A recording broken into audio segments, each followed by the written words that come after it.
Minha mãe congelou quando viu aquele homem trabalhando na casa ao lado. O rosto dela mudou na hora. A cor sumiu. Os ombros ficaram tensos. Ela segurou a xícara de café com tanta força que eu pensei que ia quebrar. Eu nunca tinha visto aquele olhar antes. Não era medo.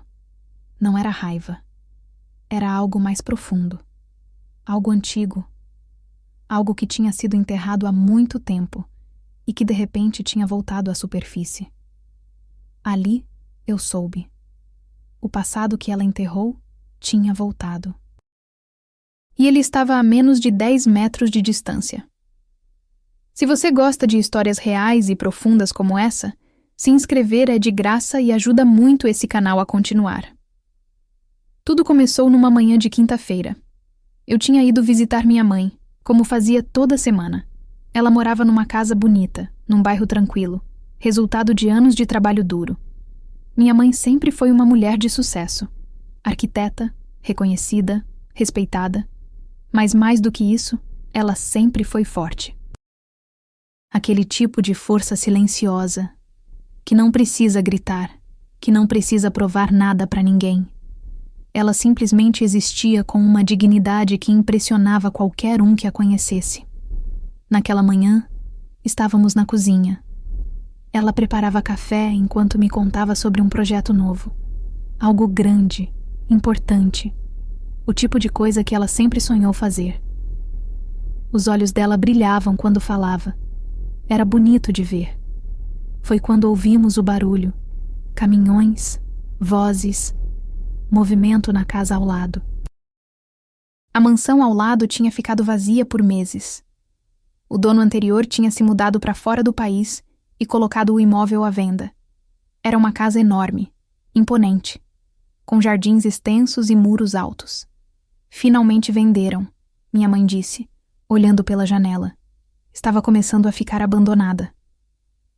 Ela parecia curiosa, nada mais. Apenas aquela curiosidade natural de quem quer saber quem vai ser o novo vizinho. Mas eu ainda não sabia o que estava por vir. Terminamos o café e saímos para a varanda. Dava para ver parte do jardim da casa ao lado. Tinha gente trabalhando. Jardineiros, pelo visto. Cortando grama, podando árvores, arrumando os canteiros que tinham ficado descuidados. Minha mãe ficou parada, observando. Eu comecei a falar sobre trabalho, sobre uns problemas que estava tendo com um cliente chato. Ela ouvia, mas percebi que estava distraída. Mãe? Você tá me ouvindo? Sim, desculpa. É que achei que conhecia aquele homem ali. Olhei na direção que ela apontava. Tinha um homem de costas, agachado perto de um canteiro. Ele usava roupas simples de trabalho, boné, luvas. Parecia ser só mais um jardineiro. Conhece de onde? Ela hesitou. Não sei, deve ser impressão minha. Mas algo na voz dela estava diferente. Tinha uma tensão que não estava ali antes. O homem se levantou, pegou uma ferramenta, virou de lado. E foi nesse momento que vi. O rosto da minha mãe mudou completamente.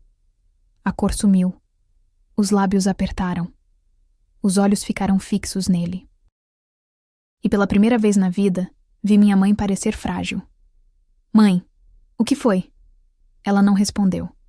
Só ficou ali, parada, olhando, como se tivesse visto um fantasma. Mãe, fala comigo. Ela piscou, respirou fundo e se afastou da varanda, entrando rapidamente para dentro de casa. Eu a segui. O que aconteceu? Você conhece aquele homem?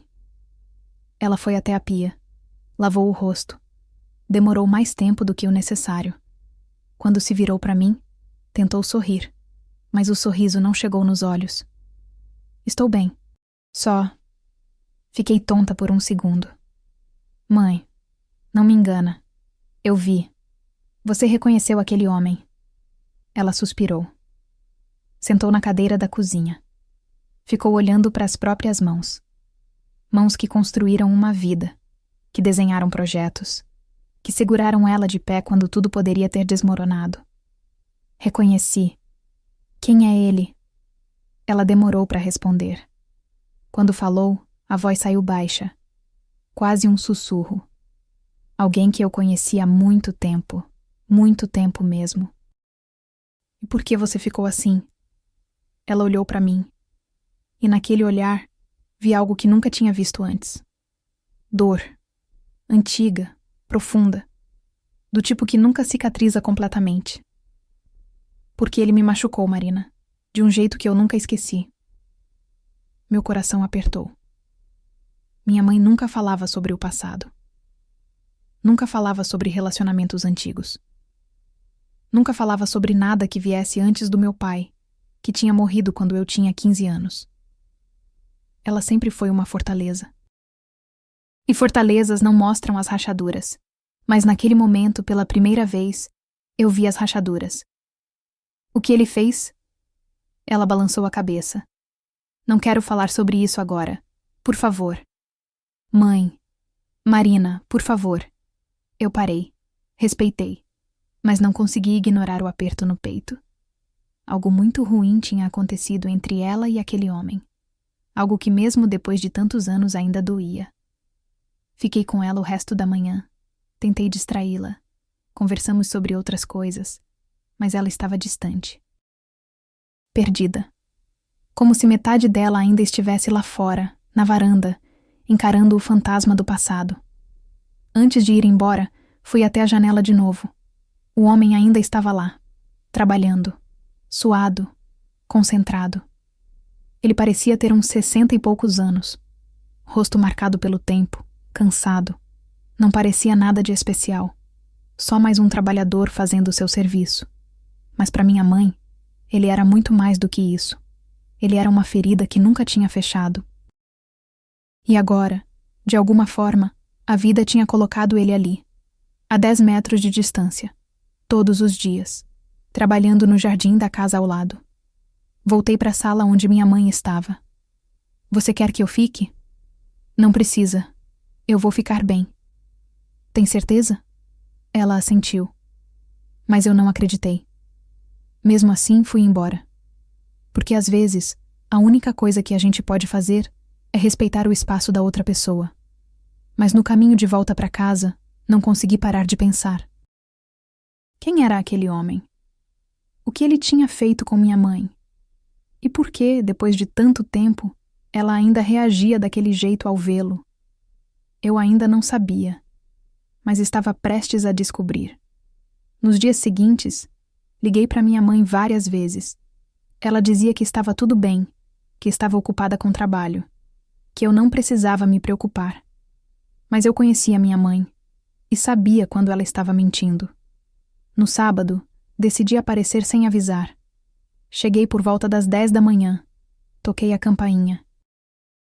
Ela demorou para atender.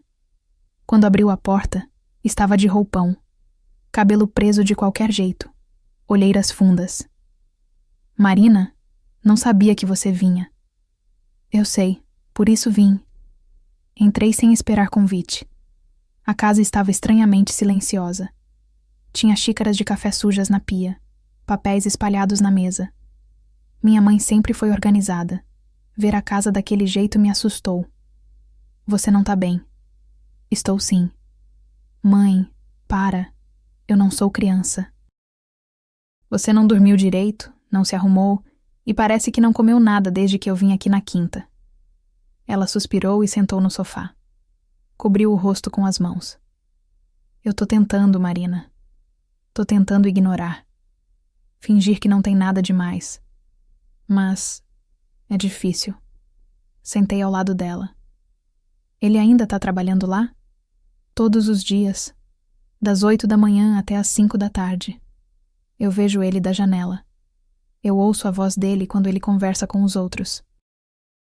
E cada vez que eu vejo ou ouço, é como se eu voltasse no tempo. Ela respirou fundo. Eu pensei que tinha superado, que tinha deixado isso para trás. Mas aparentemente, algumas coisas a gente nunca supera de verdade. A gente só aprende a viver com elas. Peguei a mão dela. Me conta. Me conta o que ele fez. Por favor. Ela ficou em silêncio por um tempo longo, olhando para frente. perdida em algum lugar do passado. E então, finalmente começou a falar. Eu tinha 24 anos. Recém-formada, cheia de sonhos. Queria conquistar o mundo, sabe? Achava que tudo era possível. E então conheci ele. Ela fez uma pausa. O nome dele é Ricardo. Na época ele era impressionante, bonito, bem-sucedido, confiante. Trabalhava numa empresa grande. Tinha carro importado. Frequentava lugares chiques. E por algum motivo, ele se interessou por mim. Ela sorriu triste. Eu era só uma arquiteta iniciante. Mal conseguia pagar o aluguel. Usava roupas simples. Não tinha nada de especial. Mas ele dizia que eu era diferente, que eu era inteligente, que eu tinha futuro. E vocês ficaram juntos? Por quase 1 ano. E foi bom. Ou pelo menos eu achava que era. Ele me levava para jantares, me apresentava para os amigos dele, me fazia sentir importante. A voz dela começou a tremer. Mas tinha sinais, pequenas coisas, comentários que ele fazia, sobre como eu me vestia, sobre onde eu morava, sobre o fato de eu nunca poder pagar as contas quando a gente saía.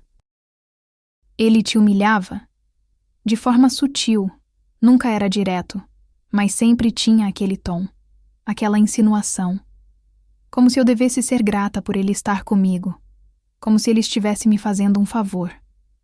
Ela limpou uma lágrima que escorreu. E então, numa festa, tudo desmoronou. O que aconteceu? Era uma festa chique, num clube fechado, cheio de gente importante. Eu me senti deslocada o tempo todo. Mas tentei conversar, tentei me enturmar.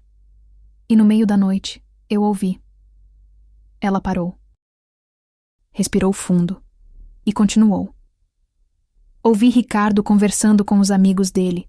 Eles estavam rindo, fazendo piadas. E então um deles perguntou: Mas e aí, Ricardo? Você vai casar com essa menina ou é só para passar o tempo? Meu estômago revirou. E ele respondeu rindo: Casar? Com ela? Você tá louco? Ela mal tem onde cair morta. Tá comigo é porque viu que eu tenho dinheiro, mas não passa disso. É só uma interesseira bonita. Minha mãe começou a chorar. Eu ouvi tudo, Marina. Cada palavra. E pior, outras pessoas ouviram também. Algumas riram junto, outras ficaram constrangidas. Mas ninguém me defendeu. Ninguém disse nada. E você? Eu saí, sem falar nada, sem fazer escândalo. Só peguei minha bolsa e saí. Ele nem percebeu na hora. Só percebeu no dia seguinte, quando tentou me ligar e eu não atendi. Ela limpou o rosto. Ele veio atrás, bateu na minha porta. Disse que foi só uma piada, que ele não falou sério, que eu estava exagerando. Mas eu sabia a verdade. Eu vi o jeito que ele falou. Vi o jeito que ele riu. Aquilo não foi piada. Foi o que ele realmente pensava de mim. E você terminou? Terminei, ali mesmo, na porta. Disse que não queria mais ver ele. E nunca mais vi. Até quinta-feira passada. Ela olhou para mim com os olhos vermelhos. Aquilo me destruiu, Marina. Durante muito tempo. Eu me sentia suja, humilhada. Como se ele tivesse razão. Como se eu realmente fosse só uma interesseira que não valia nada. Mas você não era. Eu sei disso agora. Mas naquela época, eu acreditei nele. E demorou anos para eu reconstruir minha autoestima. Anos para eu me sentir digna de novo. Ela respirou fundo. E foi por isso que eu trabalhei tanto. Construí minha carreira. Conquistei meu espaço. Comprei minha casa. Tudo com meu próprio dinheiro. Tudo com meu próprio esforço. Porque eu precisava provar, para mim mesma, que eu valia. Que eu não era o que ele disse que eu era. Eu abracei minha mãe. Apertado. Sentindo a dor dela como se fosse minha. E agora ele voltou. Ela sussurrou. Trabalhando na casa ao lado. Como se nada tivesse acontecido. Como se ele não tivesse destruído uma parte de mim. Ele te reconheceu? Não sei. Não falei com ele. Não cheguei perto. Mas se ele me viu, não deu sinal. Fiquei segurando ela por um tempo. E então tive uma ideia. Mãe, você quer saber quem ele é agora? O que aconteceu com ele nesses anos todos? Ela olhou para mim confusa. Por quê? Porque às vezes, saber a verdade ajuda. Ajuda a fechar ciclos, a entender que as pessoas mudam, ou que a vida cobra o que tem que cobrar. Ela pensou por um momento, e então assentiu devagar. Talvez você tenha razão. E foi aí que tudo começou a mudar. Se essa história está te tocando de alguma forma, se inscreve agora. Isso faz toda a diferença pra gente. Decidi investigar. Não de forma obsessiva ou invasiva, apenas curiosa. Queria entender quem Ricardo era agora. O que tinha acontecido com ele? Por que um homem que na época era tão bem-sucedido estava trabalhando como jardineiro? Comecei conversando com a dona da casa ao lado. Ela era uma mulher simpática, na casa dos 50. Tinha acabado de se mudar. Me apresentei como filha da vizinha e perguntei sobre a reforma do jardim. Ah, sim, estou contratando uma equipe para deixar tudo bonito antes de me mudar de vez. O responsável é o Ricardo. Homem trabalhador, sabe? Muito educado. Ricardo, repeti. Ele tem empresa de jardinagem? Não exatamente. Ele trabalha por conta própria. Faz de tudo um pouco. Jardinagem, pequenos reparos, pinturas. Me disseram que ele é muito bom e cobra justo. Anotei mentalmente. Um homem que faz de tudo um pouco, geralmente é alguém que está se virando. Não é alguém estável. Não é alguém bem-sucedido. Nos dias seguintes, observei de longe. Ricardo chegava cedo, sempre sozinho. Às vezes trazia um ajudante, mas na maioria das vezes trabalhava só. Ele parecia cansado, mais velho do que deveria, como se a vida tivesse pesado sobre ele. Fiz algumas pesquisas online. Encontrei um perfil dele numa rede social de trabalhos freelancers. Poucas avaliações, serviços básicos, nada que indicasse sucesso ou prosperidade. E então, por acaso, encontrei algo mais. Uma matéria antiga de jornal, de 15 anos atrás. Falava sobre uma empresa que tinha ido à falência. E lá estava o nome dele. Ricardo Mendes, ex-sócio, acusado de má gestão. Li a matéria inteira. Aparentemente, ele tinha investido tudo numa empresa que prometia muito, mas que acabou afundando em dívidas. Ele perdeu tudo. Dinheiro, reputação, posição social. Mostrei para minha mãe. Ela leu em silêncio. E quando terminou, não disse nada. Só ficou olhando para a janela. A vida cobrou, eu disse baixinho. Parece que sim. E como você se sente sabendo disso? Ela pensou por um tempo. Não sei. Parte de mim sente... Não é felicidade. Não é vingança. É mais... alívio. Alívio de saber que ele não continuou sendo aquele homem arrogante que pisava nos outros. Que a vida o ensinou algo. Ela suspirou. Mas outra parte de mim só sente tristeza. Porque no fim, nenhum de nós saiu ileso. Ele perdeu tudo. E eu passei anos carregando uma ferida que não precisava existir. Fiquei ao lado dela, em silêncio, apenas estando presente. Você acha que ele lembra de você? Perguntei. Não sei. Talvez não. Eu era só mais uma, provavelmente. Mais uma mulher que passou pela vida dele e que ele esqueceu. Ou talvez ele lembre e tenha vergonha. Ela olhou para mim. Você acha? Não sei, mas acho que você merece descobrir. Como? Conversando com ele. Ela balançou a cabeça imediatamente. Não, de jeito nenhum. Mãe, você não precisa fazer nada dramático. Só dizer oi, ver como ele reage, e depois decidir se quer dizer mais alguma coisa ou simplesmente seguir em frente. Marina, eu não sei se consigo. Você consegue. Você é a mulher mais forte que eu conheço. E ele? Ele é só um homem velho, cansado, que trabalha duro para sobreviver. Não tem mais nenhum poder sobre você. Ela ficou pensativa. Deixa eu pensar. Ok. Mas pensa rápido, porque ele não vai ficar ali para sempre. E se você deixar passar, vai ficar com isso na cabeça pro resto da vida. Minha mãe assentiu devagar. E eu sabia que tinha plantado uma semente. Nos dias seguintes, percebi que ela começou a observá-lo mais. Não de forma óbvia. Mas sempre que ele estava trabalhando, ela ficava perto da janela, olhando, estudando, tentando entender quem ele era agora. E eu percebi algo mais. Ela começou a se arrumar melhor, a cuidar mais de si, como se estivesse se preparando, não para impressioná-lo, mas para estar pronta. Pronta para enfrentar o fantasma, pronta para fechar o ciclo, pronta para finalmente virar a página. E eu sabia que em breve ela ia tomar coragem, e quando isso acontecesse, tudo ia mudar. Foi numa terça-feira que minha mãe finalmente tomou coragem. Eu tinha ido visitá-la de novo.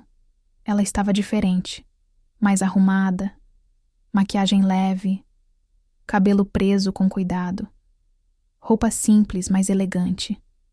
Ela tinha aquele brilho nos olhos que eu conhecia bem, o brilho de quando ela tomava uma decisão. Vou falar com ele hoje, ela disse enquanto preparava café. Tem certeza?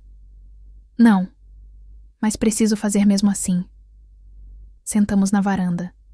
Dava para ver o jardim da casa ao lado. Ricardo já estava lá, trabalhando, podando arbustos, suado, concentrado. Minha mãe ficou observando ele por alguns minutos, em silêncio. Eu podia sentir a tensão no ar, o peso do que estava prestes a acontecer. Quer que eu vá com você? Perguntei. Não, isso é algo que preciso fazer sozinha. Ela respirou fundo. Se levantou, alisou a roupa e começou a caminhar em direção ao portão. Meu coração batia rápido. Eu fiquei na varanda observando, pronta para intervir se fosse necessário. Mas sabendo que provavelmente não seria. Minha mãe atravessou o portão, caminhou até a cerca que dividia as duas propriedades. Ricardo estava de costas, agachado, mexendo em algo no canteiro. Com licença, ela disse. A voz dela saiu firme, clara, sem tremor. Ele se virou. E naquele momento, vi tudo acontecer em câmera lenta. O rosto dele, a confusão inicial, os olhos se arregalando, a cor sumindo. O reconhecimento chegando como um soco no estômago. Ele se levantou devagar, tirou as luvas. Ficou parado, encarando ela como se tivesse visto um fantasma. Olá, Ricardo, minha mãe disse calmamente. Ele abriu a boca, fechou, tentou falar e não conseguiu. Engoliu seco. Elisa? Sim. Ele olhou ao redor, como se tentasse entender onde estava. O que estava acontecendo? Como era possível que depois de tantos anos, ela estivesse ali, na frente dele? Você mora aqui? Moro, naquela casa. Ela apontou. Há 10 anos. Ele ficou pálido. Eu não sabia. Eu juro que não sabia. Eu sei. Houve um silêncio pesado, constrangedor. O tipo de silêncio que carrega 30 anos de coisas não ditas. Como você está? Ele perguntou, e a voz saiu fraca. Estou bem. Muito bem, na verdade. Ela não disse mais nada. Só ficou ali, de pé, com aquela postura ereta que sempre teve, digna, firme, sem medo. E ele? Ele parecia estar desmoronando por dentro. Elisa, sobre aquela noite, sobre o que eu disse, Você lembra? Ele baixou a cabeça. Lembro. Nunca esqueci. Minha mãe assentiu devagar. Nem eu. Foi a pior coisa que eu já fiz na vida, ele disse, e a voz dele tremeu. Eu era um idiota, um arrogante. Achava que era melhor que todo mundo. E você não merecia aquilo. Nada daquilo. Ela não respondeu. Só continuou olhando para ele, esperando. Eu tentei te procurar depois. algumas vezes, mas você tinha sumido, mudado de endereço, mudado o telefone. E eu entendi. Entendi que você não queria mais nada comigo, e eu não tinha direito de insistir. Ele limpou o rosto com o antebraço. Estava suado, ou talvez estivesse chorando. Difícil dizer. Eu me arrependi todos os dias desde então, não só do que eu disse, mas de quem eu era, de como eu tratava as pessoas, de como eu achava que o dinheiro me dava o direito de ser cruel. Ele olhou para ela com os olhos marejados. E a vida me ensinou, do jeito mais duro possível. Perdi tudo, empresa, dinheiro, amigos, tudo, e mereci cada coisa ruim que me aconteceu. Minha mãe respirou fundo. Eu não vim aqui para ouvir desculpas, Ricardo. Eu sei. Nem vim para te fazer sentir pior do que você já está sentindo. Então por que veio? Ela pensou por um momento.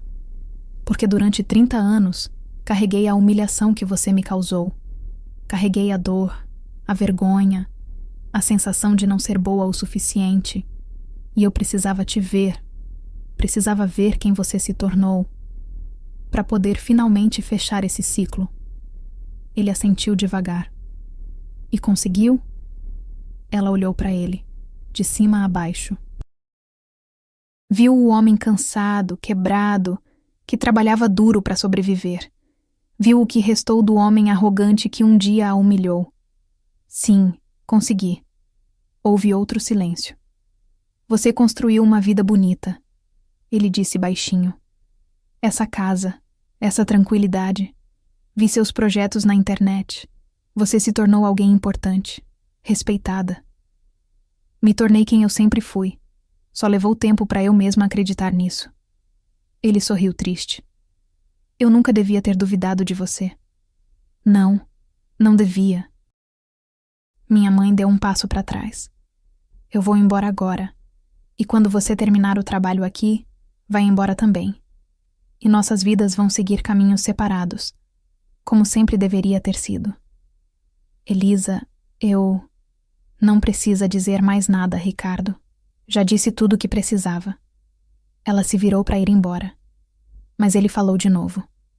Obrigado. Ela parou. Olhou para trás.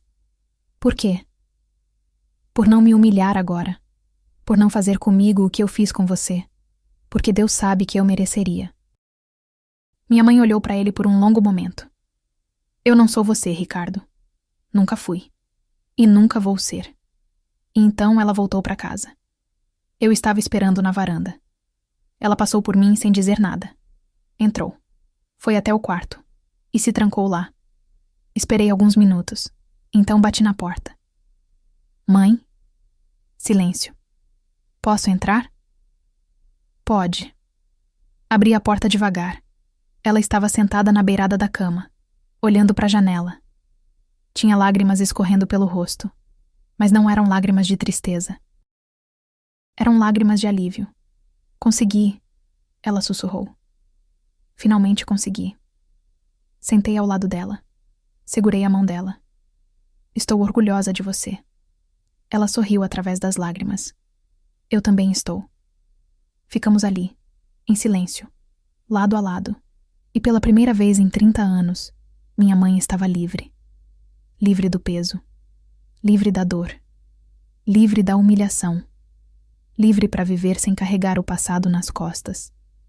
Nos dias que se seguiram, algo mudou em minha mãe. Não foi uma mudança dramática. Não foi algo que você percebesse olhando de fora. Mas eu conhecia ela. E eu via. Ela estava mais leve. Sorria mais. Dormia melhor. Voltou a trabalhar com aquela energia que eu conhecia. Voltou a ser ela mesma. Não a versão que carregava uma ferida escondida, mas a versão completa, inteira. Ricardo terminou o trabalho na casa ao lado em menos de uma semana. Eu o vi algumas vezes ainda, sempre de longe, sempre trabalhando em silêncio. Ele não tentou falar com minha mãe de novo. E ela não procurou ele. Não havia mais nada a ser dito.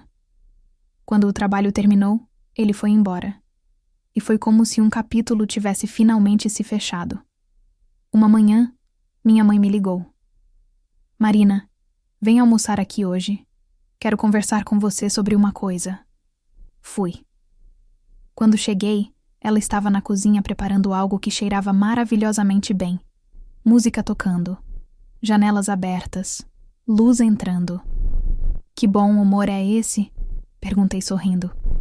Eu tomei uma decisão. Sobre? Ela se virou para mim, os olhos brilhando. Vou escrever um livro. Eu pisquei surpresa. Um livro? Sim, sobre mulheres que foram humilhadas, diminuídas e que reconstruíram suas vidas, sobre resiliência, sobre dignidade, sobre não deixar que o passado defina quem você é. Ela sentou na cadeira em frente a mim. Durante todos esses anos, achei que o que aconteceu comigo era só meu. Minha dor, minha vergonha. Mas depois que contei pra você, depois que enfrentei o Ricardo, percebi que não é só sobre mim. É sobre milhares de mulheres que passam por isso, que são humilhadas, que são chamadas de interesseiras, de aproveitadoras, só porque ousaram existir perto de homens que se acham superiores. Seus olhos estavam intensos. E eu quero dar voz a essas mulheres. Quero contar minha história. E quero que outras mulheres contem as delas. Quero criar um espaço onde elas possam dizer: isso aconteceu comigo. E eu sobrevivi. E sou forte. Eu senti os olhos marejarem. Mãe, isso é incrível. Você acha? Acho. Acho que é exatamente o que o mundo precisa. Ela sorriu. Aquele sorriso largo, genuíno, que eu não via há tanto tempo. Então vou fazer. Vou escrever. Vou publicar. E vou provar, mais uma vez, que sou muito mais do que aquele homem disse que eu era. Passamos o almoço conversando sobre o livro, sobre estrutura, sobre histórias, sobre como ela ia fazer para coletar relatos de outras mulheres. Era lindo ver ela assim, animada, com propósito, com fogo nos olhos. E percebi que o encontro com Ricardo não tinha sido apenas sobre fechar um ciclo. Tinha sido sobre abrir um novo, um ciclo onde ela não era a vítima, onde ela era a voz, a força, a inspiração. Algumas semanas depois, minha mãe começou a escrever, todos os dias, religiosamente. Ela transformou um dos quartos em escritório, comprou uma cadeira confortável, organizou seus pensamentos e colocou tudo no papel. Eu ia visitá-la e via as pilhas de páginas crescendo. Via os post-its colados na parede com ideias. Via os livros de referência espalhados. E via ela, no meio de tudo, digitando com aquela determinação que sempre a definiu. Como tá indo? Eu perguntava. Doloroso, mas libertador. Ela respondia. Um dia, ela me chamou no escritório. Quero que você leia algo. Me entregou algumas páginas. Sentei e comecei a ler. Era o capítulo sobre a noite da festa, sobre a humilhação, sobre o que ela sentiu. Era cru, honesto, doloroso, mas era também poderoso. Quando terminei, olhei para ela. Isso vai tocar muita gente. Espero que sim. E você não tem medo? De expor isso? De as pessoas saberem? Ela pensou por um momento. Tinha, no começo, mas agora não, porque percebi que a vergonha nunca foi minha. Era dele. E eu carreguei por tempo demais. Agora vou devolver. Não porque quero vingança, mas porque quero verdade. Você vai colocar o nome dele no livro? Não, não é sobre ele. É sobre mim. Sobre nós. Sobre todas as mulheres que foram silenciadas. Ele é só uma sombra. Um fantasma. E fantasmas não merecem luz. Eu abracei ela. Você é incrível, mãe. Estou tentando ser. Os meses passaram. O livro foi tomando forma. Minha mãe entrevistou outras mulheres. Coletou histórias. Chorou com elas. Riu com elas. E transformou tudo em palavras. E enquanto isso, a vida continuava. Simples, tranquila, sem dramas, sem passados assombrando. Até que um dia, Algo inesperado aconteceu. Eu estava na casa dela quando a campainha tocou. Ela foi atender. Voltou com uma expressão estranha no rosto. O que foi? Tem alguém na porta, querendo falar comigo. Quem? Ela hesitou. Ricardo. Meu coração acelerou. O que ele quer? Não sei, mas ele disse que é importante. Você quer que eu fique? Ela pensou. Fica perto, mas deixa eu conversar com ele sozinha primeiro. Concordei. Fiquei na sala, mais perto da porta, onde podia ouvir, mas sem interferir. Minha mãe saiu. Ouvi vozes baixas, dele, dela. O tom era calmo, respeitoso. Eles conversaram por alguns minutos. Não consegui entender tudo, mas captei algumas palavras. Ajuda, mudança, grato. E então, silêncio. Minha mãe voltou, fechou a porta. Ficou parada no hall por um momento. E aí? Perguntei. Ela se virou para mim. Ele veio se despedir. Despedir? Ele vai embora da cidade. Conseguiu um trabalho em outro estado. Disse que precisa recomeçar. Longe. Onde ninguém conhece seu passado. E ele veio te contar isso? Ela assentiu. E me agradecer. Agradecer por quê? Ela sentou no sofá. Ele disse que depois de falar comigo naquele dia, algo mudou nele. Disse que pela primeira vez em anos sentiu vergonha de verdade. Não autocomiseração, mas vergonha real pelo que fez. E que isso o motivou a mudar. Ela olhou para mim. Disse que está fazendo terapia, tentando ser uma pessoa melhor. E que queria que eu soubesse que o encontro com ele não foi em vão, que significou algo. E o que você disse? Disse que fico feliz por ele, que todo mundo merece uma segunda chance, mas que isso não muda o que aconteceu, não apaga, só fecha. Eu sentei ao lado dela. E você acredita nele? Não sei, mas também não importa, porque não é sobre ele, é sobre mim. E eu já fechei meu ciclo. O que ele faz com o dele é problema dele. Fazia sentido. Ricardo foi embora, e dessa vez, para sempre. E minha mãe continuou escrevendo, porque essa era a verdadeira vitória, não sobre ele. Mas sobre o passado. O livro da minha mãe ficou pronto 6 meses depois. Ela o chamou de Cicatrizes Invisíveis. Um título simples, direto, poderoso. Quando ela me mostrou o manuscrito completo, sentei e li de uma vez. Chorei, ri, me emocionei. E entendi por que ela precisava fazer aquilo. Não era sobre vingança. Não era sobre expor ninguém. Era sobre dar nome à dor.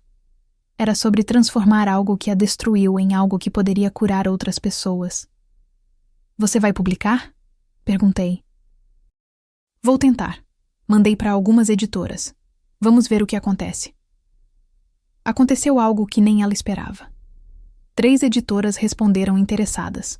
Uma delas, uma das maiores do país, ofereceu um contrato imediato.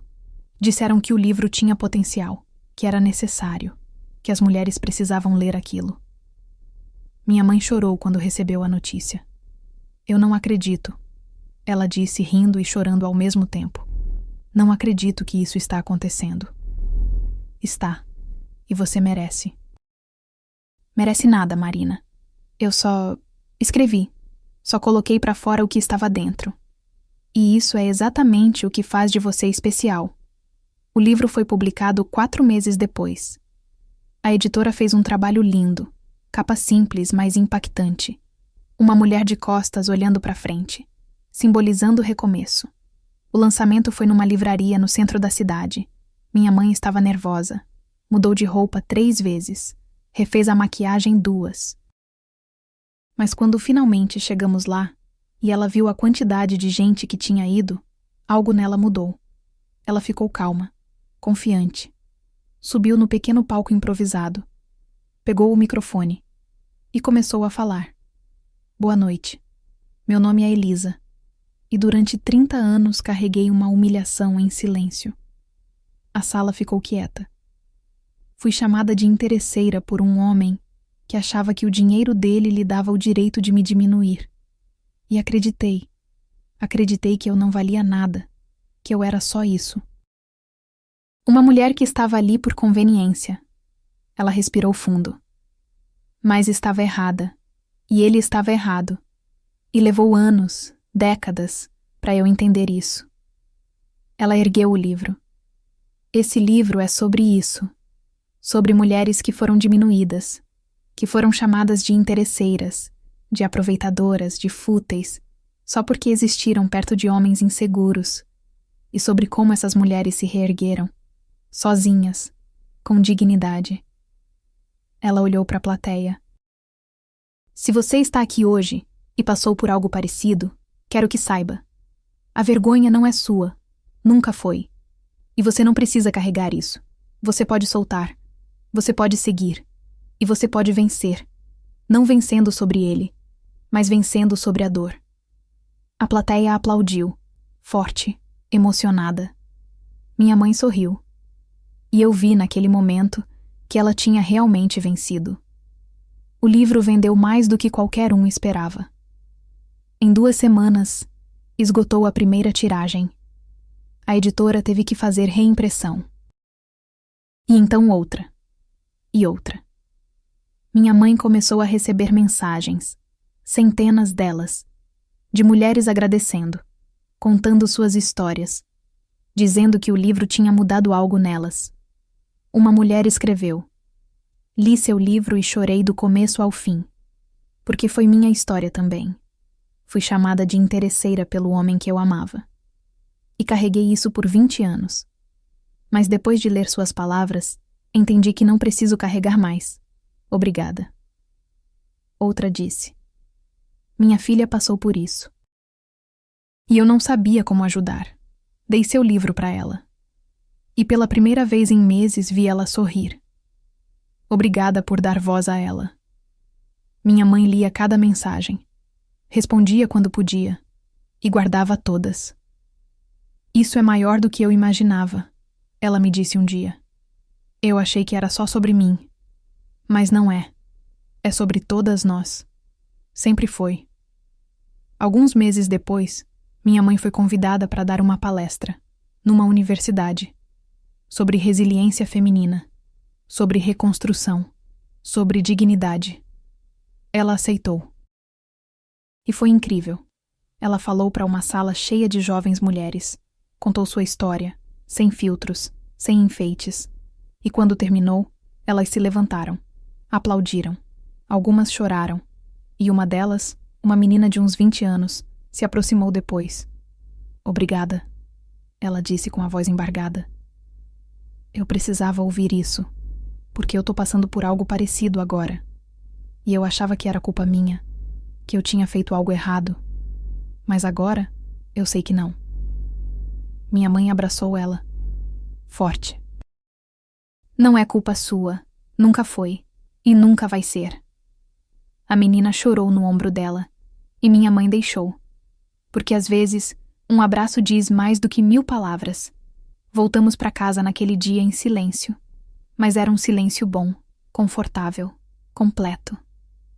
Você salvou aquela menina hoje, eu disse. Não. Só mostrei para ela que é possível sobreviver. E que o fim da história não é a humilhação, é o recomeço.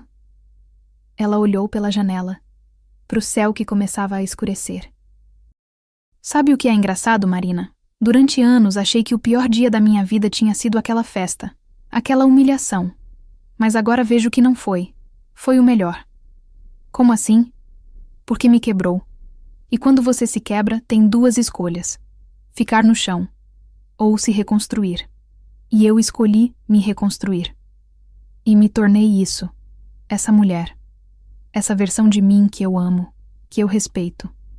Ela sorriu. E se eu não tivesse passado por aquilo, talvez nunca tivesse chegado aqui. Entendi o que ela quis dizer.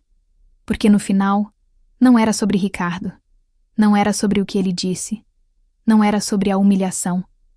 Era sobre o que ela fez com tudo isso. E ela transformou dor em força, vergonha em dignidade, silêncio em voz. E isso ninguém poderia tirar dela. 1 ano depois do lançamento do livro, A vida da minha mãe tinha mudado completamente. Não externamente. Ela ainda morava na mesma casa, ainda trabalhava como arquiteta, ainda tinha a mesma rotina. Mas internamente, tudo era diferente. Ela tinha se tornado uma referência. Mulheres a procuravam, pediam conselhos, compartilhavam suas histórias. E ela a acolhia todas, com paciência, com empatia, com a sabedoria de quem já tinha passado pelo fogo e saído do outro lado. Numa tarde de sábado, estávamos na casa dela quando o telefone tocou. Era a editora. Eles queriam conversar sobre algo importante. Minha mãe atendeu, colocou no viva voz. Elisa, temos uma proposta para você, a editora disse. Queremos que você escreva um segundo livro. Minha mãe me olhou surpresa. Um segundo livro? Sobre o quê? Sobre reconstrução. Sobre as mulheres que você conheceu depois do primeiro livro. Sobre como elas transformaram suas vidas. Queremos transformar isso numa série. Cicatrizes Invisíveis pode ser o primeiro de vários. Minha mãe ficou em silêncio por um momento. Eu vi a emoção passar pelo rosto dela. Eu não sei o que dizer. Diga sim. O primeiro livro tocou milhares de mulheres. Imagine o que uma série pode fazer. Minha mãe olhou para mim. Eu assenti, sorrindo. Sim, ela disse. Eu aceito. Quando desligou o telefone, ela começou a rir. Aquele riso solto, genuíno, de pura alegria.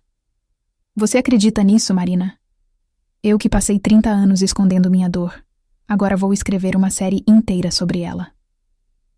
A vida é engraçada mesmo. É, muito engraçada. Ela começou a trabalhar no segundo livro logo em seguida. Dessa vez, o processo foi diferente. Ela viajou. Conheceu mulheres em diferentes cidades, ouviu histórias, chorou com elas, riu com elas e documentou tudo. Eu ia com ela em algumas viagens, e era incrível ver o impacto que ela tinha. Mulheres a abraçavam como se fosse uma velha amiga. Agradeciam por ela ter dado voz ao que elas sentiam, por ter mostrado que era possível recomeçar. Numa dessas viagens, conhecemos Helena, uma mulher de 40 e poucos anos, dona de uma pequena padaria. Sorriso no rosto, mas olhos cansados.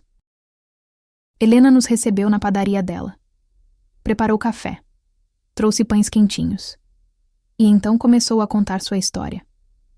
Eu fui casada por 15 anos, ela disse, com um homem que dizia me amar, mas que passava o tempo todo me diminuindo, dizendo que eu era burra, que eu não sabia fazer nada direito, que se não fosse por ele, eu não seria nada. Ela mexeu no café. E eu acreditei. Durante 15 anos acreditei, até que um dia cansei, pedi divórcio. E ele riu. Disse que eu nunca ia conseguir nada sozinha, que em 6 meses eu estaria de volta, implorando. Helena sorriu. Faz 5 anos, e não voltei. Abri essa padaria, sozinha, com minhas próprias mãos. E hoje eu sustento meus 2 filhos, pago minhas contas e durmo tranquila, porque sei que tudo que tenho eu conquistei. Minha mãe segurou a mão dela. Você é incrível. Não sou. Só fiz o que precisava ser feito. E o seu livro me ajudou, porque me mostrou que não estava sozinha. Que outras mulheres tinham passado por isso e que era possível vencer. Saímos da padaria com uma sacola cheia de pães e com uma história que minha mãe colocaria no livro. A história de Helena, a padeira que reconstruiu sua vida com farinha e coragem. Cada mulher que conhecíamos tinha uma história diferente. Mas todas tinham algo em comum. Todas tinham sido diminuídas, humilhadas, silenciadas. E todas tinham decidido não aceitar isso como o fim da história. Minha mãe documentava tudo. Com cuidado, com respeito e com gratidão. Essas mulheres estão me ensinando tanto, ela me disse uma noite enquanto digitava. Eu achei que ia escrever sobre elas, mas na verdade, Elas estão me mostrando que ainda há muito o que aprender. Sobre força, sobre resiliência, sobre não desistir. Você é uma delas, mãe. Sou, e tenho orgulho disso. Alguns meses depois, algo inesperado aconteceu. Minha mãe recebeu um e-mail de uma produtora de televisão. Eles queriam adaptar Cicatrizes Invisíveis para uma série documental. Minha mãe leu o e-mail 3 vezes. Não acreditava. Marina, vem ver isso. Li, e também não acreditei. Eles querem fazer uma série? É o que está escrito. E você vai aceitar? Ela pensou. Não sei. Isso é grande, muito grande. E daí? Você merece coisas grandes. Ela sorriu. Deixa eu pensar. Ela pensou por uma semana. Conversou com a editora, com advogados, comigo. E no final decidiu. Vou aceitar. Mas com uma condição. Eu preciso ter controle criativo. Preciso garantir que as histórias sejam contadas com respeito, que não vire sensacionalismo, que seja real. A produtora aceitou. E o projeto começou. Levou quase 1 ano para produzir. Minha mãe participou de tudo. Ajudou a escolher as histórias. Acompanhou as gravações. Conversou com as mulheres que aceitaram participar. E quando a série finalmente foi ao ar, foi um sucesso. Milhões de pessoas assistiram. Redes sociais explodiram. Mulheres compartilhavam suas próprias histórias. Homens refletiam sobre seus comportamentos. E o debate sobre humilhação, dignidade e reconstrução finalmente ganhou espaço. Minha mãe foi convidada para programas de TV, para podcasts, para entrevistas. E em todas, ela repetia a mesma mensagem. Não importa o que fizeram com você, importa o que você faz com isso. Você pode deixar que te destrua, ou pode usar como combustível para se reconstruir. A escolha é sua. E as pessoas ouviam, e acreditavam. Porque vinha de alguém que tinha vivido isso na pele. Um dia, voltando de uma entrevista, minha mãe estava quieta no carro, pensativa. No que você está pensando? Perguntei. Em como a vida é estranha. Há 2 anos eu estava com medo de ver o Ricardo, com medo de reviver a humilhação. E hoje, aquela humilhação se transformou nisso, nessa série, nesses livros, nessa voz. Ela olhou pela janela. Se alguém me dissesse naquela noite da festa que 30 anos depois eu estaria aqui, fazendo isso, eu não acreditaria. Porque eu achava que aquele era o fim. Que eu nunca ia me recuperar. Mas você se recuperou. Me reconstruí. É diferente. Como assim? Recuperar é voltar ao que você era. Reconstruir é se tornar algo novo. Algo mais forte. E foi isso que eu fiz. Ela sorriu. E agora, toda vez que uma mulher me para na rua e diz obrigada, eu sei que valeu a pena. Cada lágrima, cada noite de insônia, cada momento de dor. Porque se transformou nisso. Em ajuda. Em esperança. Em mudança. Olhei para minha mãe e vi não apenas a mulher forte que eu sempre conheci, mas a mulher que ela tinha escolhido se tornar. Não apesar da dor, mas por causa dela. O segundo livro foi lançado 1 ano e meio depois do primeiro. Chamava-se Reconstruídas. E se o primeiro tinha tocado as pessoas, o segundo as transformou. Porque não era mais só sobre a dor, era sobre a vida depois da dor. Sobre as mulheres que decidiram não ser vítimas, que decidiram ser sobreviventes. E mais do que isso, vencedoras. O lançamento foi maior que o primeiro. Numa livraria enorme, com fila na porta. Gente esperando para conseguir um exemplar autografado. Minha mãe estava radiante. Não nervosa como da primeira vez, mas confiante, segura. Ela sabia o impacto que aquilo tinha e abraçava com gratidão. Durante a sessão de autógrafos, uma mulher se aproximou. Ela tinha uns 30 anos. Olhos vermelhos de chorar. Elisa, ela disse com a voz tremendo. Eu só queria agradecer. Por quê, querida? Porque você me salvou. Minha mãe parou de escrever. Olhou para a mulher. Como assim? A mulher respirou fundo. Há 6 meses eu estava prestes a desistir. De tudo. Meu ex-marido tinha me destruído. Financeiramente. Emocionalmente. Ele dizia que eu não valia nada. Que nunca ia conseguir nada sozinha. E eu comecei a acreditar. Lágrimas escorreram. Mas então uma amiga me deu seu livro. E eu li. E pela primeira vez, entendi que não era culpa minha. Que eu podia recomeçar. E comecei. Devagar. Um dia de cada vez. Ela sorriu através das lágrimas. E hoje, 6 meses depois, eu tenho meu próprio apartamento. Meu próprio emprego. E pela primeira vez em anos, eu sou feliz. De verdade. Minha mãe se levantou. Abraçou a mulher. Forte. Você salvou você mesma. Eu só mostrei o caminho. Não. Você fez mais do que isso. Você me deu esperança. Quando a mulher foi embora, minha mãe sentou de novo. Mas precisou de um momento para se recompor. Você tá bem? Perguntei. Estou só emocionada, porque é isso. É por isso que faço tudo isso. Ela olhou para a fila de mulheres esperando. Cada uma delas tem uma história, e eu quero ouvir todas, porque cada história importa. Cada dor importa, e cada vitória importa. O livro vendeu ainda mais que o primeiro. Em um mês, já tinha 3 reimpressões, e o fenômeno continuava crescendo. Minha mãe começou a receber convites internacionais. Queriam traduzir os livros. Queriam que ela fosse dar palestras em outros países. Queriam que ela levasse sua mensagem para o mundo. Eu nunca imaginei que isso ia crescer tanto, ela me disse uma noite. Mas cresceu. E você merece. Não é sobre merecer. É sobre necessidade. As mulheres precisam disso. Precisam saber que não estão sozinhas. Que é possível reconstruir. E se eu posso ajudar nisso, vou ajudar. Ela aceitou um dos convites. Para ir falar numa universidade em Portugal. Sobre empoderamento feminino. Sobre reconstrução. Sobre dignidade. Fomos juntas. Eu, ela e a equipe da editora. A palestra foi num auditório gigantesco.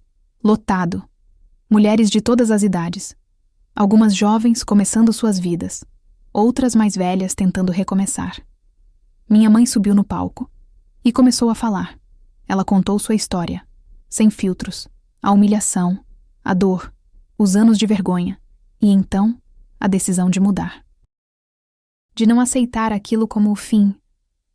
Eu passei 30 anos acreditando que valia menos porque um homem disse isso. 30 anos carregando uma vergonha que nunca foi minha. Mas no dia que decidi devolver essa vergonha para quem era de direito, tudo mudou. Ela olhou para a plateia. E quero que vocês saibam, não importa o que disseram sobre vocês, não importa como tentaram diminuí-las. A verdade é que vocês são fortes, vocês são capazes. E vocês merecem tudo de bom que a vida pode oferecer. A plateia aplaudiu de pé, por longos minutos, e minha mãe ali no palco chorou de emoção. Depois da palestra, mulheres fizeram fila para falar com ela, para agradecer, para compartilhar suas histórias. E ela ficou, até a última, ouvindo cada uma com atenção e carinho. Voltamos para o hotel tarde da noite, exaustas, mas felizes. Valeu a pena? Perguntei. Mais do que eu posso explicar. Ficamos em Portugal por uma semana. Visitamos livrarias, demos entrevistas e conhecemos mais mulheres. Cada uma com sua história, cada uma com sua luta, cada uma com sua vitória. E em cada uma delas, minha mãe via um pouco de si mesma. No último dia, antes de voltar para o Brasil, estávamos num café pequeno, tomando o último expresso português. Sabe o que eu percebi? Minha mãe disse. O quê? Que a humilhação que sofri não foi só minha, foi de milhares, milhões, de mulheres pelo mundo inteiro. E enquanto eu achava que estava sozinha, todas elas também achavam, cada uma na sua dor, na sua vergonha, na sua solidão. Ela mexeu no café. E agora, através desses livros, dessas palestras, dessas conversas, a gente está se encontrando. Está criando uma rede, uma comunidade de mulheres que se apoiam, que se entendem, que se fortalecem. Ela sorriu. E isso é maior do que qualquer coisa que eu poderia ter imaginado. Você criou algo lindo, mãe. Não criei sozinha. Foram todas nós, juntas. Voltamos para o Brasil. E a vida continuou. Mas diferente. Porque agora, minha mãe não era só minha mãe. Ela era uma voz, uma referência, um símbolo. E ela carregava isso com humildade e gratidão. Porque sabia de onde tinha vindo. E sabia o preço que tinha pagado para chegar ali. E nunca, nunca esqueceu. 2 anos após o lançamento do primeiro livro, minha mãe estava no auge da carreira. Os 2 livros continuavam vendendo. A série documental tinha ganho prêmios. E ela era constantemente convidada para eventos, palestras e entrevistas. Mas no meio de tudo isso, ela nunca perdeu a essência. Nunca deixou que a fama subisse a cabeça. Continuava sendo a mesma mulher humilde, trabalhadora, que sempre foi. Até que um dia, algo aconteceu que ninguém esperava. Estávamos na casa dela quando ela recebeu uma ligação, de um número desconhecido. Ela atendeu, colocou no viva voz. Alô? Elisa? Era uma voz masculina, hesitante, familiar. Minha mãe congelou. Quem é? É o Ricardo. O silêncio que se seguiu foi ensurdecedor. Olhei para minha mãe. Ela estava pálida, em choque. O que você quer? Ela perguntou, e a voz saiu fria. Eu vi a série, li os livros, e precisava falar com você. Pra quê? Pra pedir desculpas, de verdade dessa vez. Minha mãe respirou fundo. Você já pediu desculpas. Há 2 anos, quando foi embora. Eu sei, mas isso é diferente, porque agora eu entendo. Entendo o tamanho do estrago que causei. Entendo que não foi só sobre aquela noite. Foi sobre tudo que veio depois. Sobre os anos que você carregou aquilo. A voz dele estava embargada. E eu queria que você soubesse que eu mudei. De verdade. Fiz terapia.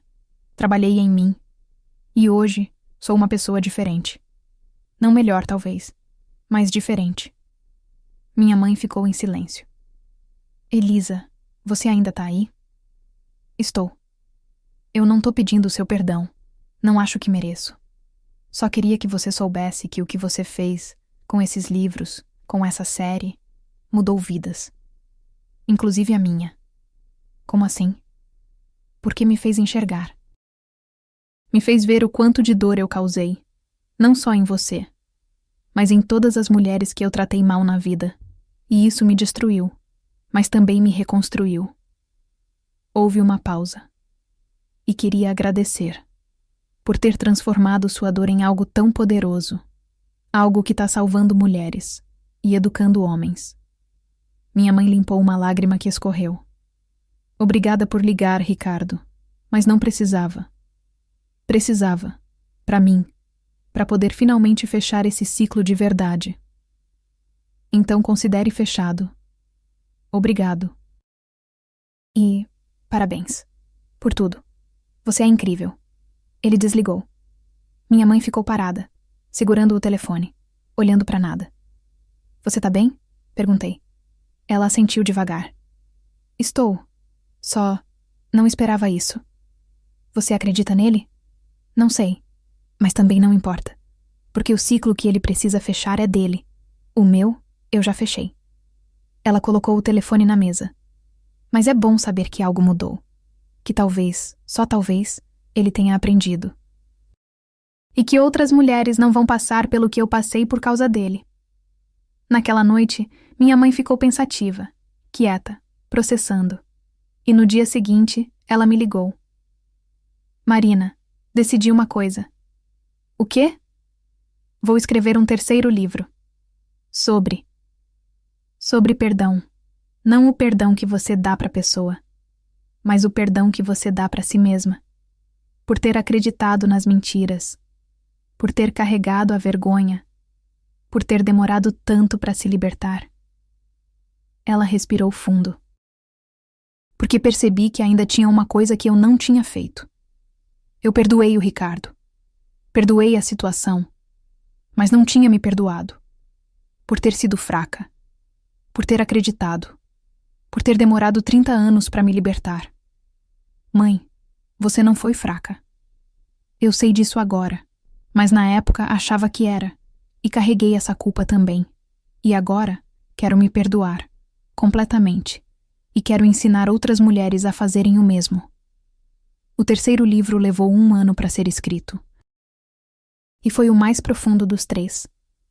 Porque não era sobre a dor dos outros. Era sobre a dor dela mesma. Sobre as camadas mais profundas de culpa, vergonha e autopunição que ela tinha carregado. E sobre como, finalmente, ela tinha se libertado. Quando o livro foi lançado, teve o mesmo sucesso dos anteriores. E talvez até maior. Porque tocava numa ferida que muitas mulheres tinham, mas que poucas reconheciam. A culpa de ter sido vítima. E o livro dizia, não é sua culpa. Nunca foi. E você pode se perdoar. Uma das resenhas dizia, Elisa nos deu um presente, não apenas ao contar sua história, mas ao mostrar que é possível curar, completamente, e que a cura não vem de fora, vem de dentro, do perdão que a gente dá para si mesma. Minha mãe emoldurou essa resenha e colocou no escritório, como lembrete. E toda vez que ela olhava, sorria, porque sabia que tinha completado a jornada. Não apenas de reconstrução, mas de libertação total. Obrigada por ficar comigo até o final. Se inscrever no canal é a melhor forma de apoiar esse trabalho. 3 anos depois da publicação do primeiro livro, a vida da minha mãe tinha se tornado algo que ela nunca imaginou. Os 3 livros da série Cicatrizes Invisíveis eram best-sellers. A série documental tinha sido renovada para uma 2ª temporada. E ela tinha se tornado uma das vozes mais importantes quando o assunto era reconstrução feminina. Mas o mais importante não era o sucesso, era o impacto. Todos os dias, minha mãe recebia mensagens de mulheres, algumas contando suas histórias, outras agradecendo, outras pedindo conselhos. E ela respondia todas que conseguia, porque sabia o valor de uma palavra de apoio quando você está no fundo do poço. Naquela altura, ela tinha criado um instituto, o Instituto Cicatrizes Invisíveis, um espaço dedicado a ajudar mulheres que passaram por humilhação, abuso emocional e reconstrução. Ofereciam terapia gratuita, grupos de apoio, oficinas de empoderamento. Eu trabalhava com ela agora. Tinha largado meu emprego anterior para me dedicar completamente ao instituto, porque via o impacto que aquilo tinha e queria fazer parte. Numa manhã de quinta-feira, estávamos no instituto quando uma mulher entrou. Ela parecia ter uns 50 anos, bem vestida, cabelo arrumado. Mas os olhos carregavam aquele peso que eu tinha aprendido a reconhecer. Posso ajudar? Perguntei. Eu queria falar com a Elisa, se for possível. Ela tá numa reunião agora, mas deve terminar em uns 20 minutos. Quer esperar? Quero. Ofereci café. A mulher sentou na sala de espera. Eu voltei pro meu trabalho, mas ficava de olho nela. Ela estava nervosa. Mexia nas mãos. Olhava pro chão. Respirava fundo. Quando minha mãe saiu da reunião, fui até ela. Tem uma mulher esperando para falar com você. Parece importante. Minha mãe olhou para a sala de espera. Viu a mulher. E assentiu. Manda ela entrar no meu escritório. Vou atender agora. A mulher entrou. Minha mãe fechou a porta. Fiquei do lado de fora, respeitando a privacidade, mas não conseguia deixar de me preocupar. 40 minutos depois, a porta se abriu. A mulher saiu com os olhos vermelhos, mas sorrindo. Minha mãe a acompanhou até a saída. Elas se abraçaram, e a mulher foi embora. Entrei no escritório da minha mãe. Ela estava sentada na cadeira, olhando pela janela. O que foi aquilo? Ela se virou para mim. Aquela mulher é casada há 25 anos. E durante todo esse tempo, o marido a humilha. Diz que ela é feia, que é burra, que não serve pra nada. E ela acreditou, por 25 anos. Meu coração apertou. E ela veio aqui porque leu seus livros. E pela primeira vez, entendeu que não precisa aceitar isso. Que pode sair, que pode recomeçar, mesmo aos 50 anos. E o que você disse pra ela? Disse a verdade, que vai ser difícil, que vai doer, mas que vai valer a pena, porque liberdade não tem preço. Ela sorriu. E ofereci ajuda, indicação de advogado, apoio psicológico, grupos de apoio, tudo que o Instituto oferece, para que ela não precise fazer isso sozinha. E ela vai sair? Disse que sim, que vai juntar coragem, e que quando estiver pronta vai dar o passo. Minha mãe se levantou. E sabe o que é mais bonito, Marina? É que há 3 anos eu era ela, não no casamento, mas na prisão emocional, na crença de que eu não valia nada. E agora, estou aqui, ajudando outras mulheres a saírem dessa prisão. Ela me abraçou. A vida tem dessas coisas. A gente transforma a nossa maior dor na nossa maior força. Nos meses seguintes, o Instituto cresceu. Abrimos uma segunda unidade. Contratamos mais psicólogas, mais assistentes sociais e começamos a atender mais mulheres por mês. Cada história era diferente, mas todas tinham o mesmo denominador comum: mulheres que tinham sido diminuídas e que estavam tentando se reerguer. E minha mãe estava lá, em cada grupo de apoio, em cada palestra interna, em cada momento importante, porque ela sabia o valor daquilo.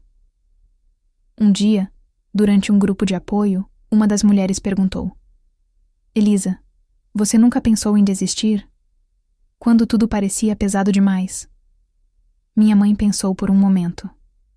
Pensei, muitas vezes, principalmente nos primeiros anos depois da humilhação. Eu acordava e pensava: para que continuar, se eu não valho nada mesmo? E havia dias que era muito difícil levantar da cama. Ela olhou para a mulher. Mas sabe o que me manteve de pé? A raiva. Não a raiva destrutiva, mas a raiva produtiva. A raiva de provar que ele estava errado, que eu valia sim, que eu era capaz. Ela sorriu. E usei essa raiva como combustível, para construir minha carreira, para comprar minha casa, para me tornar quem eu sou hoje. E quando a raiva se transformou em paz, eu soube que tinha vencido. As mulheres no grupo ouviram em silêncio, e algumas choraram, porque se viam naquela história. Depois do grupo, uma delas se aproximou da minha mãe. Obrigada, por tudo. Você salvou minha vida. Minha mãe segurou a mão dela. Você salvou sua própria vida. Eu só mostrei que era possível. Saímos do instituto naquela noite em silêncio. No carro, minha mãe estava quieta, pensativa. No que você está pensando? Perguntei. Em como tudo mudou. Em como 3 anos atrás eu estava com medo de ver o Ricardo. E hoje estou aqui, ajudando centenas de mulheres a enfrentarem seus próprios Ricardos. Ela olhou para mim. E penso em como a dor pode ser transformadora, se a gente deixar, se a gente não se afogar nela, mas usar ela como degrau. Você é uma inspiração, mãe. Não sou. Sou só uma mulher que decidiu não desistir e que quer ajudar outras mulheres a fazerem o mesmo. Chegamos em casa e pela primeira vez em muito tempo percebi que minha mãe estava completamente em paz. Não havia mais sombras, não havia mais dor guardada, não havia mais vergonha, só havia leveza e liberdade.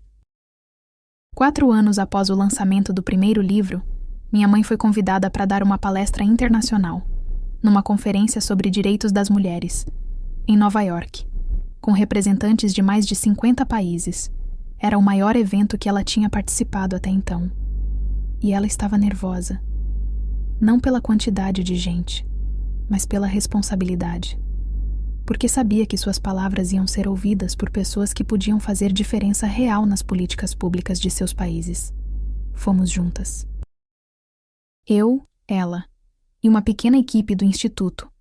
O evento era num hotel enorme, com milhares de participantes, ativistas, políticos, empresários, acadêmicos, todos ali para discutir como melhorar a vida das mulheres ao redor do mundo. No dia da palestra da minha mãe, o auditório estava lotado. Gente sentada, gente em pé, gente nos corredores. A expectativa era enorme. Quando anunciaram o nome dela, a plateia aplaudiu. Minha mãe subiu no palco, respirou fundo e começou. Meu nome é Elisa. E há 4 anos eu era uma mulher quebrada por uma humilhação que carreguei por 30 anos. Ela contou a história. Do início ao fim. A humilhação. Os anos de vergonha. A reconstrução. Os livros. O instituto. E então, disse algo que fez a plateia ficar em silêncio. Mas não estou aqui para falar de mim. Estou aqui para falar das milhões de mulheres que neste exato momento estão sendo humilhadas, diminuídas, silenciadas, em todos os cantos do mundo. Ela olhou para a plateia. Mulheres que são chamadas de interesseiras por quererem segurança financeira. Mulheres que são chamadas de ambiciosas por quererem crescer profissionalmente. Mulheres que são chamadas de difíceis por simplesmente terem opinião. Sua voz ficou mais firme. E estou aqui para dizer, chega. Chega de aceitar isso como normal. Chega de achar que isso é só como as coisas são, porque não é. E não precisa ser. Ela apontou para a plateia. Vocês que estão aqui têm poder. Poder de mudar leis. De criar programas. De educar gerações. E eu peço, usem esse poder. Usem para criar um mundo onde nenhuma menina cresça achando que vale menos. Onde nenhuma mulher precise carregar vergonha por ser quem é. A plateia explodiu em aplausos. Pessoas se levantaram. Algumas choravam. Outras gritavam apoio. E minha mãe, ali no palco, chorou também. Porque sabia que tinha feito sua parte. Tinha usado sua voz da forma mais poderosa possível. Depois da palestra, várias pessoas a procuraram. Representantes de governos, de ONGs, de empresas, todos querendo saber como poderiam implementar programas similares ao Instituto em seus países. Minha mãe conversou com todos, deu ideias, ofereceu ajuda, porque quanto mais mulheres fossem ajudadas, melhor. Naquela noite, no hotel, estávamos comemorando. A equipe toda reunida, brindando com champanhe. Um brinde, eu disse, levantando a taça. A mulher mais incrível que conheço, que transformou dor em poder. E que está mudando o mundo, uma mulher de cada vez. Todos brindaram, e minha mãe sorriu, aquele sorriso de pura felicidade. Obrigada. Mas isso não é só meu, é de todas nós. De cada mulher que teve coragem de compartilhar sua história. De cada mulher que decidiu não desistir. Somos uma corrente. E juntas, somos imbatíveis. 2 dias depois, voltamos para o Brasil. Mas minha mãe voltou diferente. Mais determinada. Porque tinha visto o tamanho do problema globalmente. E queria fazer mais. Vamos expandir o instituto, ela me disse no avião. Vamos abrir unidades em outros estados e, quem sabe, no futuro, em outros países. Você tem certeza? Isso vai ser muito trabalho. Tenho, porque vi lá, vi a necessidade, e não posso fingir que não vi. E foi o que ela fez. Nos meses seguintes, começamos a expansão. Abrimos uma unidade em São Paulo, outra no Rio de Janeiro. E começamos a treinar equipes para abrirem mais cidades. O trabalho era intenso, exaustivo, mas gratificante. E em cada nova cidade, a mesma coisa se repetia. Mulheres chegavam, feridas, quebradas, e aos poucos, com apoio, iam se reconstruindo. E cada vitória delas era uma vitória nossa. Um dia, recebemos a visita de uma jornalista. Ela estava fazendo uma matéria sobre o Instituto, sobre o impacto que tinha causado. Ela entrevistou minha mãe, entrevistou as psicólogas e entrevistou algumas das mulheres que tinham passado pelo programa. Uma delas, uma mulher chamada Júlia, disse algo que me marcou. Quando cheguei aqui, eu achava que minha vida tinha acabado, que eu nunca ia ser feliz de novo. Mas a Elisa me mostrou que o fim de algo pode ser o começo de outra coisa, algo melhor. E ela tinha razão. Hoje, tenho meu próprio negócio, minha própria casa, e sou feliz, de verdade. A jornalista perguntou: "E o que você diria para Elisa, se ela estivesse aqui agora?" Júlia sorriu. "Diria obrigada, por não ter desistido de mim quando eu tinha desistido de mim mesma." Quando a matéria foi publicada, viralizou.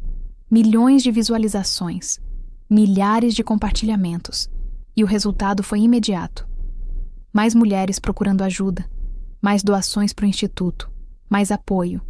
E minha mãe, no meio de tudo isso, continuava humilde, continuava acessível, continuava sendo quem sempre foi. "Não deixa isso subir a cabeça", eu brinquei um dia. Ela riu. "Nunca, porque sei de onde vim. E sei que sem todas essas mulheres, eu não seria nada."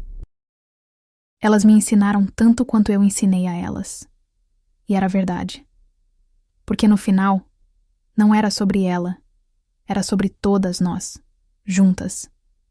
5 anos depois daquela manhã em que minha mãe viu Ricardo pela primeira vez, muita coisa tinha mudado. Mas uma coisa permaneceu igual: a casa dela. O lugar onde tudo começou, onde ela se reconstruiu, onde ela encontrou paz. Numa tarde de domingo, estávamos as duas na varanda, tomando café, olhando para o jardim, para o céu azul, para o mundo que continuava girando. "Sabe o que eu estava pensando?" ela disse de repente. "No quê?" "Em como tudo poderia ter sido diferente, se eu não tivesse aberto a porta naquele dia, se não tivesse tido coragem de falar com o Ricardo, se tivesse deixado o passado continuar me assombrando." Ela olhou para mim. Eu poderia ter passado o resto da vida com medo, com vergonha, escondida, mas decidi enfrentar, e isso mudou tudo. "Você se arrepende de alguma coisa?" ela pensou. "De ter demorado 30 anos para enfrentar?" "Sim. Mas também entendo que eu precisava desse tempo. Precisava estar forte o suficiente. E talvez, se tivesse enfrentado antes, não estaria pronta." Ela sorriu. "Então não me arrependo, porque tudo aconteceu no tempo certo."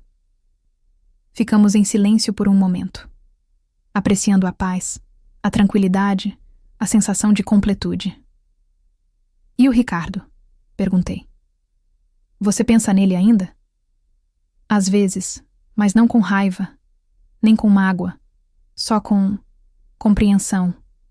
Ele era um homem ferido também, que machucava porque não sabia fazer diferente, e a vida o ensinou, do jeito duro, mas ensinou." Ela suspirou. "E no fim, ele foi só um catalisador. A dor que ele causou me forçou a mudar, a crescer, a me tornar essa pessoa que sou hoje. Então, de uma forma estranha, eu sou grata. Grata.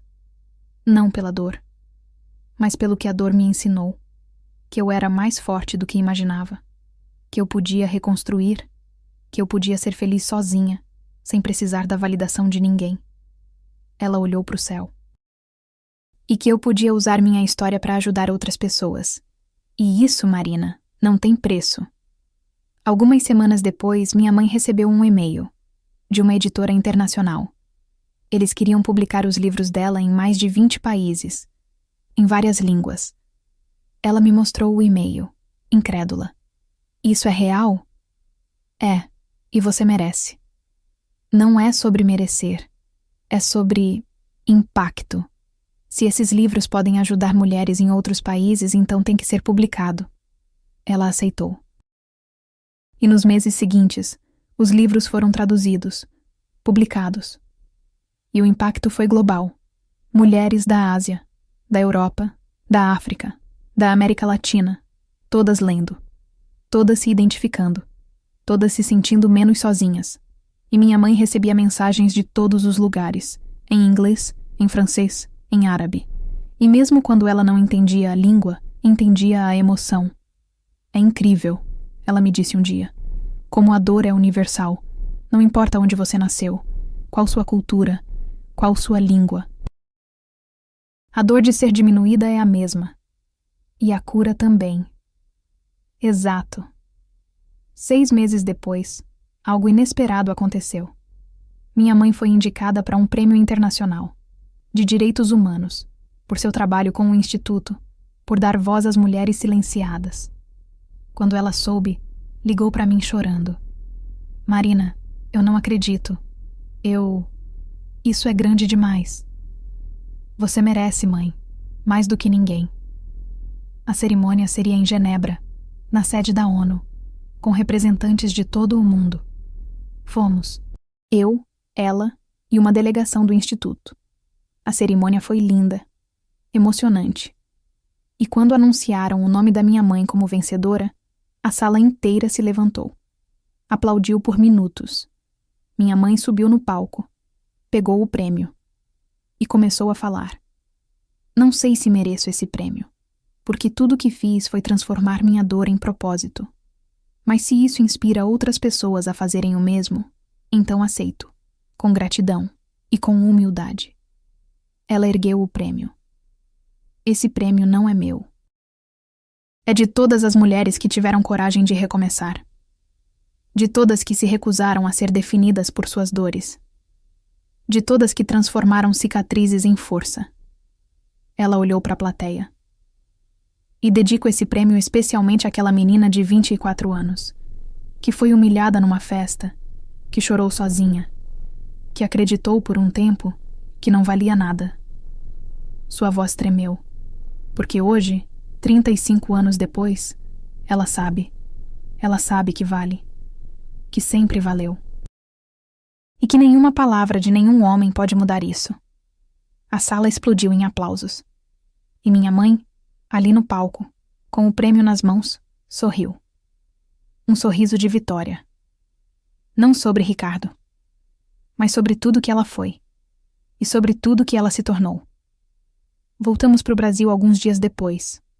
E a vida continuou. Mas minha mãe tinha mudado de novo. Não externamente, mas internamente. Ela tinha fechado completamente o ciclo.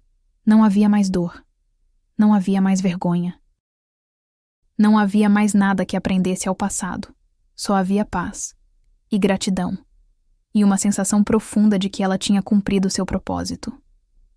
Numa tarde, sentadas na varanda como sempre fazíamos, ela me disse: Sabe, Marina, se eu pudesse voltar no tempo e mudar aquela noite, eu não mudaria. Olhei para ela surpresa. Sério? Sério. Porque aquela noite, por mais dolorosa que tenha sido, me trouxe até aqui. Me fez ser quem sou. Me deu propósito. E me permitiu ajudar milhares de mulheres. Ela pegou minha mão. E me deu você. Essa filha incrível, que ficou do meu lado, que me apoiou, que acreditou em mim quando eu não acreditava em mim mesma. Eu abracei ela, forte. Eu te amo, mãe. Eu também te amo, mais do que você imagina. Ficamos ali, abraçadas, em silêncio. E percebi que essa era a verdadeira vitória. Não o prêmio, não os livros, não o instituto. Mas esse momento, essa paz, essa sensação de estar completa, de estar livre. E de saber que não importa o que acontecesse daqui para frente, ela tinha vencido. Não porque destruiu quem a machucou, mas porque se reconstruiu. E no final, isso era tudo que importava.